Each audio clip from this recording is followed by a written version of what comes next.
معزز سامعین گرامی قدر، ربیع الاول کے مہینے کے حوالے سے چند گزارشات کو گزشتہ خطبے میں بھی آپ کے سامنے رکھا تھا۔ اسی بات کو آگے بڑھا کر دوبارہ انشاءاللہ سیرت کے باب کی طرف بڑھیں گے۔ اللہ رب العزت نے کلام حمید میں ایک آیت کو نازل فرمایا، الیوم اکملت لکم دینکم واتممت علیکم نعمتی۔ آج کے دن ہم نے تمہارے لیے تمہارا دین مکمل کر دیا۔ آج کے دن ہم نے تمہارے لیے تمہارا دین مکمل کر دیا۔ آپ کو پتہ ہے احکامات کے حوالے سے یہ آیت قرآن پاک کی آخری آیت ہے۔ احکامات کے حوالے سے اس دن دین مکمل ہو گیا۔ آپ کا اور میرا عقیدہ اس دین کے حوالے سے کیا ہونا چاہیے اور آج ہمارا عقیدہ کیا ہے، اس حوالے سے آپ نے ذرا غور و فکر کرنا ہے۔ اور میں اپنے اہل سنت بھائیوں کو بھی غور و فکر کی، تدبر کی، شرح صدر کے ساتھ بغیر تعصب کے دعوت دیتا ہوں، صرف غور و فکر کی۔ اگر آپ کو یہ بات دل لگتی لگے، آپ کے فہم میں یہ بات آ جائے تو ہماری بات مان لیجئے، ورنہ آپ جو دلائل دیں گے ہم ان کے اوپر غور و فکر کر لیں گے۔ میرے بھائیوں، بڑی عام فہم بات ہے، قرآن پاک کی آیت آپ کے سامنے رکھ دی ہے، دین مکمل ہے یا نہیں ہے؟ ایک بات کا جواب دیئے، مکمل ہے۔ ایک گلاس بھرا ہوا پانی کا ہو، پورے کا پورا لبا لب بھرا ہوا ہو، مکمل ہو، اس کے اندر ایک قطرہ بھی پانی کا اگر ڈالا جائے گا تو چھلک جائے گا، باہر نکل جائے گا۔ دین کامل ہے، دین مکمل ہے۔ صرف یہ بات دین کی نہیں ہے، یہ رسول اللہ صلی اللہ علیہ وسلم کی صداقت، حقانیت، ابلاغ اور رسول ہونے کے اعتبار سے جو ان کو منصب ملا، اس حوالے سے بھی بڑی اہم ہے۔ بلغ ما انزل الیک، آپ رسالت کو پہنچا دیجئے۔ آپ کے اوپر وانزلنا الیک ذکر لتبین للناس، آپ کے اوپر قرآن پاک کو نازل کیا، آپ بیان کر دیں، آپ پہنچا دیں، آپ دین کا ابلاغ کر دیں۔ رسول اللہ صلی اللہ علیہ وسلم کی اور کیا ڈیوٹی ہے؟ کوئی ڈیوٹی۔ اللہ نے کیا ڈیوٹی لگائی کہ جو دین میں تجھے دوں تو امت تک پورے کا پورا پہنچا دینا۔ رسول اللہ صلی اللہ علیہ وسلم نے شب و روز محنت کی، وہ ساری کی ساری محنت ہم سیرت کے باب میں آپ کے سامنے بھی رکھ رہے ہیں۔ اس ساری محنت کا نچوڑ یہ جس دن آیت اتری کہ آج کے دن دین مکمل ہو گیا اور تمہارے اوپر نعمت کو تمام کر دیا گیا اور تمہارے لیے دین اسلام کو چن لیا گیا، تو رسول اللہ صلی اللہ علیہ وسلم اس آیت کو پڑھنے کے بعد ایک عجیب و غریب کیفیت کا شکار ہو جاتے ہیں اور صحابہ سے مخاطب ہو کر کہتے ہیں، اے میرے صحابہ، کیا میں نے جب اللہ نے کہہ دیا دین پورا ہو گیا آپ پہنچا دیجئے، تو رسول اللہ اپنی ذمہ داری کا ادراک کیسے کرتے ہیں؟ صحابہ کو مخاطب ہو کر کہتے ہیں، میرے صحابہ، کیا میں نے دین پورا پہنچا دیا کہ نہیں؟ کیا میں نے جو میرے اوپر دین نازل ہوا تھا پورے کا پورا اس کا ابلاغ کر دیا یا نہیں؟ کیا میں نے پورے کا پورا دین آپ کو پہنچا دیا کہ نہیں؟ صحابہ کو گواہ بنا رہے ہیں، 3 دفعہ پوچھتے ہیں، کیا میں نے پہنچا دیا؟ صحابہ کہتے ہیں، اللہ کی قسم آپ نے تو بہت عمدہ پہنچا دیا، آپ نے تو کوئی کسر نہ چھوڑی۔ 3 مرتبہ گواہی مانگی۔ دین اللہ بھی کہہ رہا ہے مکمل ہے، رسول اللہ بھی صحابہ کو کہہ رہے ہیں میں نے مکمل پہنچا دیا یا نہیں پہنچایا؟ صحابہ بھی کہہ رہے ہیں پہنچا دیا۔ پھر اللہ کو اس بات کا گواہ بناتے ہیں، اللہ تو بھی گواہ رہی کہ میں نے دین میں سے کوئی بات چھپائی نہیں ہے، اور رسول اللہ کی ذات وہ اعلیٰ ہستی ہے، وہ اعلیٰ ذات ہے۔ کہ آپ کے سامنے بعض آیات رکھی ہیں کہ یہاں پہ رسول اللہ صلی اللہ علیہ وسلم کے اجتہاد کو اللہ نے پسند نہیں فرمایا، ساتھ ہی آیتیں نازل ہوئی، عبس وتولی یا لما تحرم یا لیس لک من الامر وغیرہ کی جو آیتیں نازل ہوئی، تو رسول اللہ صلی اللہ علیہ وسلم نے کیا ان کے ابلاغ میں بھی مداحنت یا رتی برابر بھی تخیر کی؟ ادھر رسول اللہ ایک عمل کر رہے ہیں، ادھر اللہ آپ کے اس اجتہاد کو قبول نہ کرتے ہوئے آیت نازل کر رہے ہیں، تو کیا رسول اللہ صلی اللہ علیہ وسلم نے وہ آیت اس وقت چھپا لی یا سوچا کہ کچھ دیر بعد بتلا دوں گا، یا یہ سوچا کہ ابھی یہ تو میں نے جو اجتہاد کیا تھا اللہ کو پسند نہیں آیا اور اللہ تعالیٰ نے میرے بارے میں یہ آیت نازل کر دیا آباسا واتا واللہ، اے تیوری چڑھانے والے تیرے پاس ایک اندھا آیا، کیا رسول اللہ صلی اللہ علیہ وسلم روک گئے کہ یہ بات میں بعد میں بیان کروں گا؟ رسول اللہ نے تو ابلاغ کی، وہ حق ادا کیے ہیں کہ آپ سے پہلے بھی نہ کوئی ادا کر سکا نہ آپ کے بعد کوئی ادا کر سکتا۔ رسول اللہ نے اسی وقت ابلاغ کر دیا، ایسی آیات کا بھی جو ہی نازل ہوئی اسی وقت ابلاغ کر دیا۔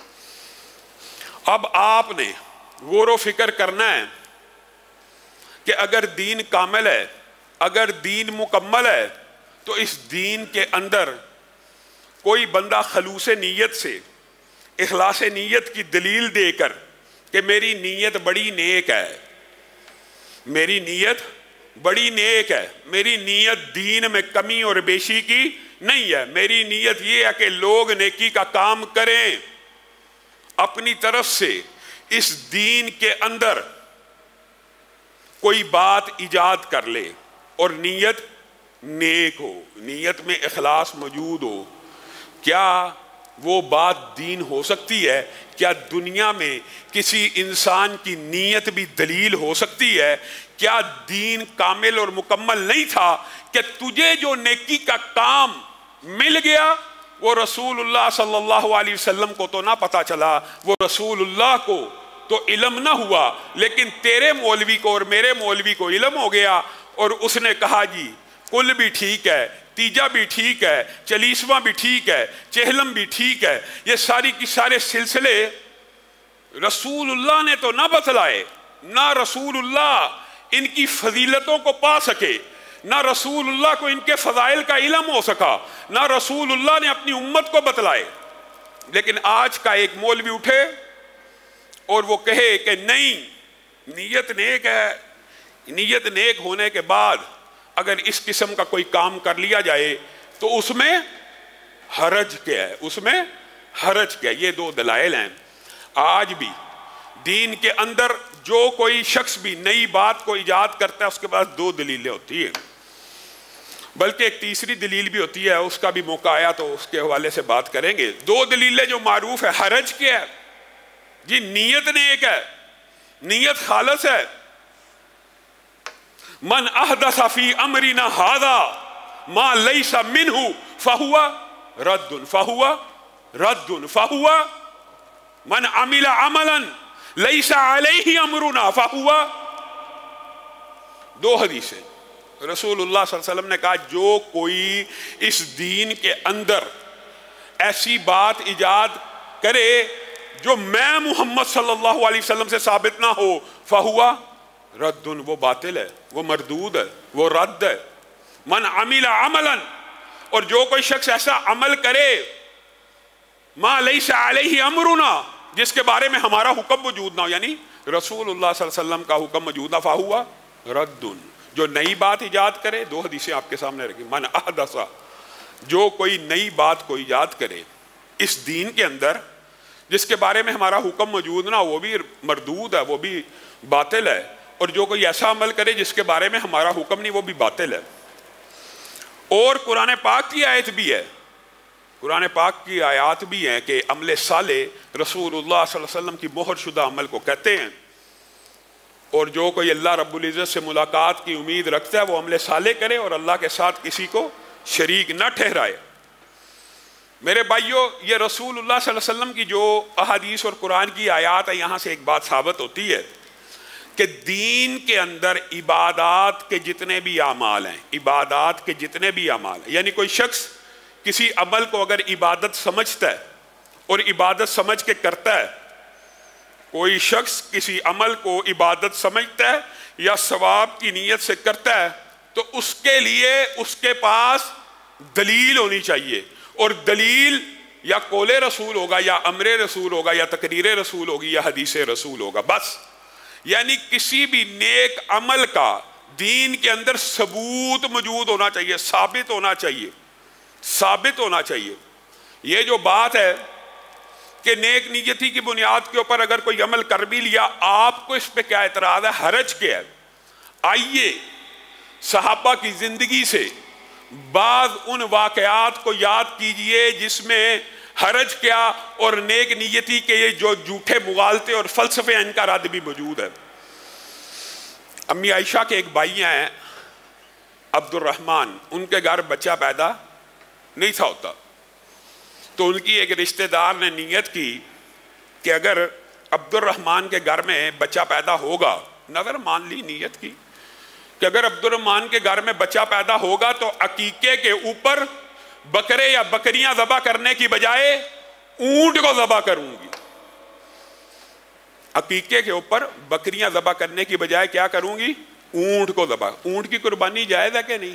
جائز ہے۔ حلال ہے کہ نہیں؟ ثواب زیادہ ہے کہ نہیں بکرے سے؟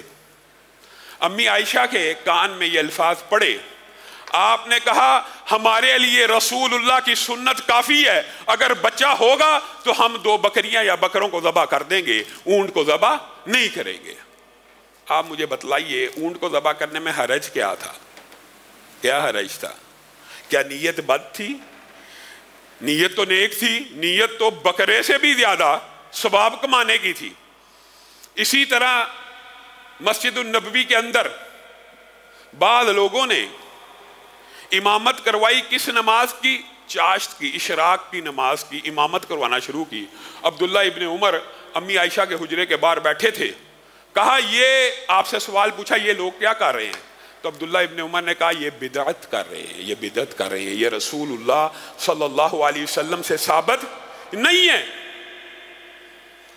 نیت اشراق کی جماعت کرانے والوں کی مسجد النبوی کے اندر نیک تھی کہ نہیں؟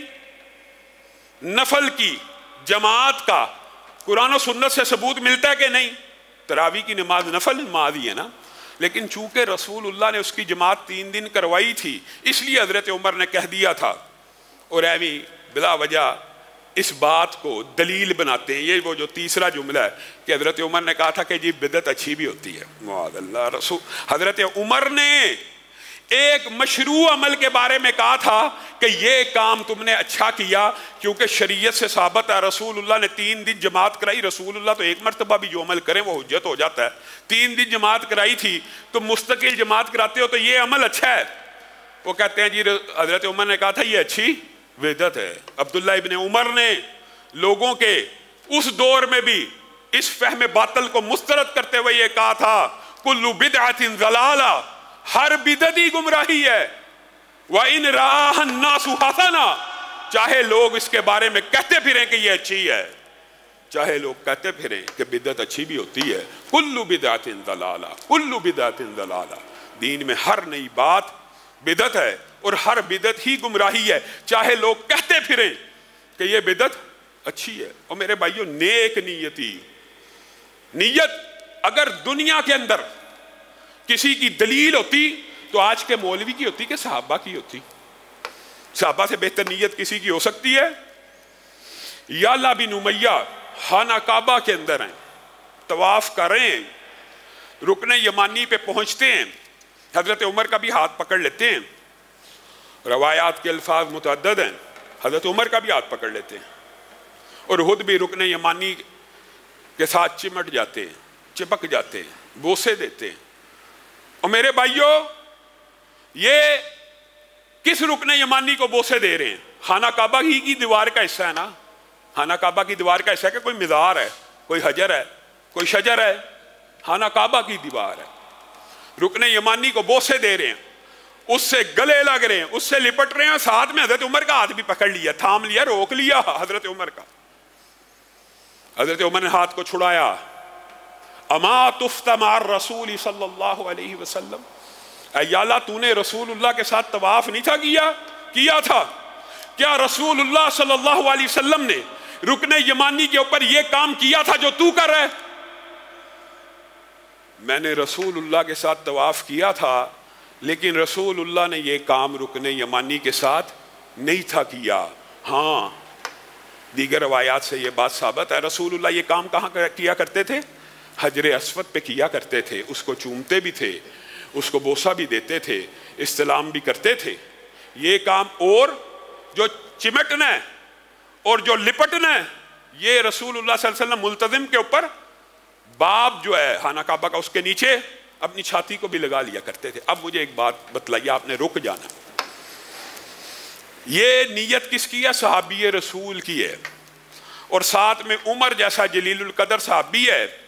خانہ کعبہ کہ جس کے دروازے کے نیچے جسم کو مس کرنا بھی حدیث سے ثابت ہے، ایک کونے کے اوپر حجر اسود ہے، اس کو بوسہ لینا بھی ثابت ہے، اس کو چھونا بھی ثابت ہے، ایک حصے کا لپٹنا، بوسہ دینا، سینہ لگانا ثابت ہے، تو دوسرے حصے پہ حرج کیا ہے؟ وہ بھی تو خانہ کعبہ ہی ہے۔ حرج یہ ہے کہ حضرت عمر نے کہا کیا رسول اللہ صلی اللہ علیہ وسلم نے رکن یمانی کے اوپر یہ کام کیا تھا؟ نہیں تھا کیا، تو پھر یاد رکھ یعلا بن امیہ، یاد رکھ ہمارے لیے اور تمہارے لیے لقد کان لکم فی رسول اللہ اسوہ، تیرے اور میرے لیے رسول اللہ کی زندگی بہترین نمونہ ہے۔ اگر رسول اللہ نے یہ کام نہیں تھا کیا، تو نے اگر کیا آج کے بعد، تو میں عمر تجھے درے لگاؤں گا۔ بتائیے نیت نیک تھی یا بد تھی؟ دلائل موجود تھے یا نہیں تھے؟ ہر چیز آج معاشرے میں جی حرج کیا ہے، اس حرج نہ ہونے کی وبال آپ نے دیکھ لیا ہے، آپ حیران رہ جائیں گے۔ معاذ اللہ ثم معاذ اللہ، الزام ہم پہ ہے، گستاخی کے تانے ہم سہتے ہیں، الزام ہم پہ لگتا ہے، اور شرم آپ کے بگڑے ہوئے لوگوں کو نہیں آتی کہ رسول اللہ کا نام کیکوں کے اوپر لکھ کے ان کے اوپر چھری کو چلا جاتے ہیں اور نام محمد کو معاذ اللہ ذبح کر دیا جاتا ہے۔ گستاخ پھر بھی ہم ہیں، گستاخ پھر بھی ہم ہیں۔ حضرت علی کو رسول اللہ صلی اللہ علیہ وسلم نے صلح حدیبیہ کے موقع پہ کیا کہا تھا؟ علی یہ لفظ کاٹ دے۔ وہ سہیل نے کہا کہ اے اللہ کے رسول، آپ معاہدہ کرتے ہیں محمد رسول اللہ اور ہمارے مابین، اگر آپ کو رسول مانتے ہوتے، آپ کو رسول ہی مان لیتے تو اختلاف کیا تھا؟ یہ کاٹ دیجئے رسول اللہ، محمد بن عبداللہ لکھیے۔ حضرت علی کو رسول اللہ نے کیا کہا؟ اس کو کاٹ دو۔ کس چیز سے؟ قلم سے۔ حضرت علی نے کہا میری یہ جرأت اور جسارت نہیں، میں کاٹ دوں، میری یہ جرأت اور جسارت۔ آپ میں یہ جرأت اور جسارت ہے؟ کبھی مسجد النبوی کا ڈیزائن بناتے ہیں، کبھی رسول اللہ کا نام کیکوں کے اوپر لکھتے ہیں اور اس کے اوپر چھری کو چلا دیتے ہیں، اور اصلاح بھی نہیں کرتے۔ جو اصلاح کرے یہ بڑا متعصب ہے۔ اور میرے بھائیوں، دلوں کو کھولو، شرح صدر پیدا کرو، غور و فکر کرو، ہم کر کیا رہے، ہم کر کیا رہے۔ اور یہ صرف ایک مثال ہے، آپ نے اپنی آنکھوں کے سامنے دیکھا ہے رسول اللہ صلی اللہ علیہ وسلم کے نالین مبارک کا نقش بنایا جاتا ہے، رسول اللہ کی جوتی کا نقش بنایا جاتا ہے۔ رسول اللہ کی حقیقی جوتی وہ ہمارے سر آنکھوں پہ ہے، لیکن رسول اللہ کی اس جوتی کے نقش پہ پھر بھی گستاخ ہم ہیں۔ کیا لکھا جاتا ہے؟ نام محمد صلی اللہ علیہ وسلم، نالین کی شبیہ کے اوپر نام محمد لکھا جاتا ہے۔ اور یہ ان میں سے کوئی بات اگر کسی کو حوالہ چاہیے، میرے پاس لنکس بھی موجود ہیں، اور آپ کا عام مشاہدہ بھی ہے، نالین کے اوپر رسول اللہ کا نام لکھا ہوتا ہے کہ نہیں ہوتا؟ ایمانداری سے بتلاؤ، ایمانداری سے، مثال بنتی نہیں ہے لیکن سمجھانے کے لیے کہہ رہا ہوں۔ باپ تمہارے کا بھی جوتا ہو، تمہارے سگے باپ کا بھی، کیا اس جوتے کے اوپر اپنے باپ کا نام لکھو گے؟ کیا باپ ایئرپورٹ کے اوپر آئے، باپ کے جوتے لے جا کے ان جوتوں کے ساتھ باپ کا استقبال کرو گے؟ یہ کیا عقل کے اوپر پردے، جوتے لہرا رہے ہیں اور جوتوں کے ذریعے استقبال کرنے کا ڈھونگ رچا رہے ہیں، پھر بھی گستاخ ہم ہیں۔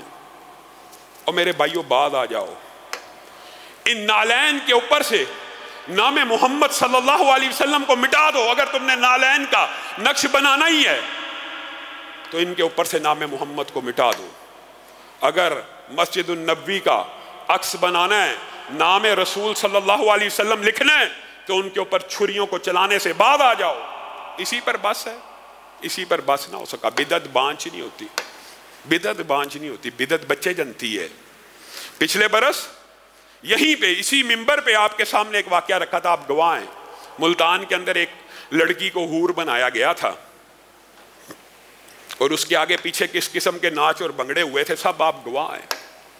وہ رسول جو موسیقی کے آلات کو توڑنے کے لیے آیا، اس رسول اور پیغمبر کے نام کے سامنے بنگڑے، ڈول، رقص، سرنگیاں، پیانو، طبلے بجائے جا رہے ہیں، اس رسول اللہ کے نام کے اوپر معاذ اللہ بجائے جا رہے ہیں۔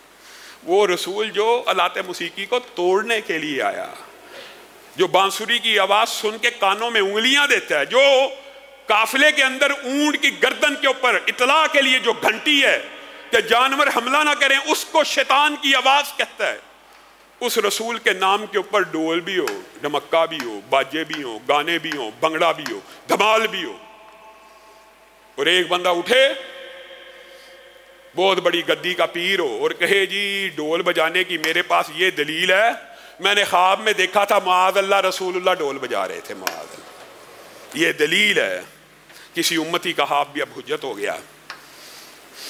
وہ رسول جو آلات موسیقی کو، اور اسی پر بس نہیں حیران رہ جائیں گے، اس سال میری نظر میں اس سال گزرا ہے، ہو سکتا آپ کی نظروں میں پہلے بھی گزرا ہو، ماشاءاللہ اب یہ جو عید آ رہی ہے جس کا قرآن و سنت میں کوئی ثبوت نہیں ہے، خود بھی مانتے ہیں جی رسول اللہ نے نہیں منائی، جی صحابہ نے نہیں منائی، جی تابعین نے نہیں منائی، تبع تابعین نے نہیں منائی، لیکن کس نے منائی ہے؟ ابو لہب نے منائی ہے۔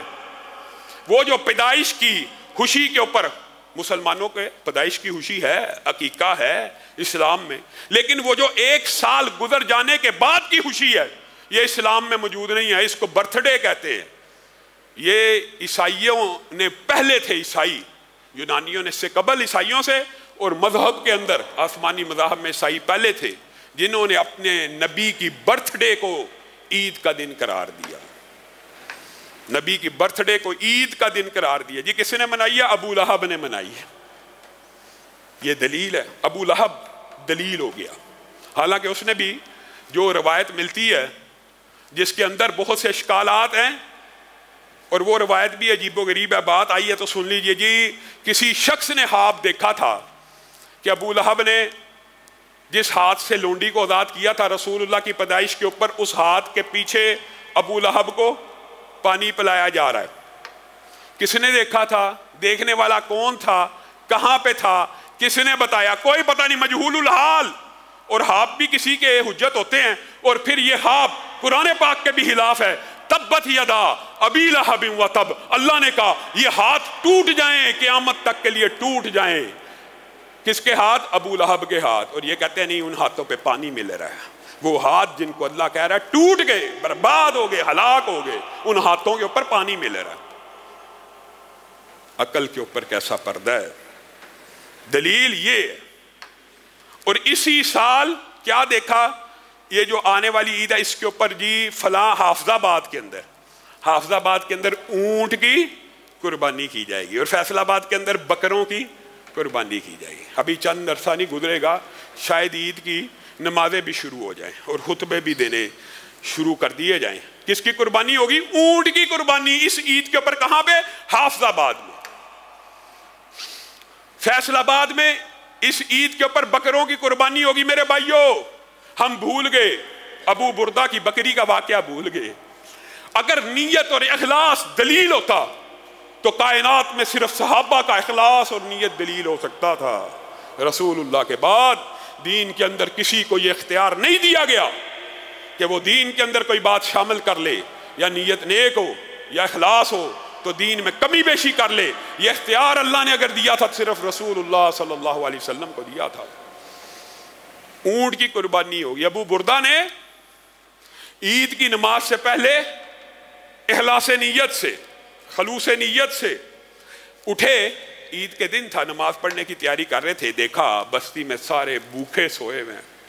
ابو بردہ کے دل میں خیال آیا سب کو بھوک ہے، عید کے بعد تو گوشت عام ہو جائے گا، سارے لوگ گوشت بانٹیں گے، تو میں سب سے پہلے اپنی بکری کو ذبح کرتا ہوں تاکہ ان بھوکوں کے منہ میں میرا بکری کا گوشت چلا جائے۔ نیت بد ہے کہ نیک ہے؟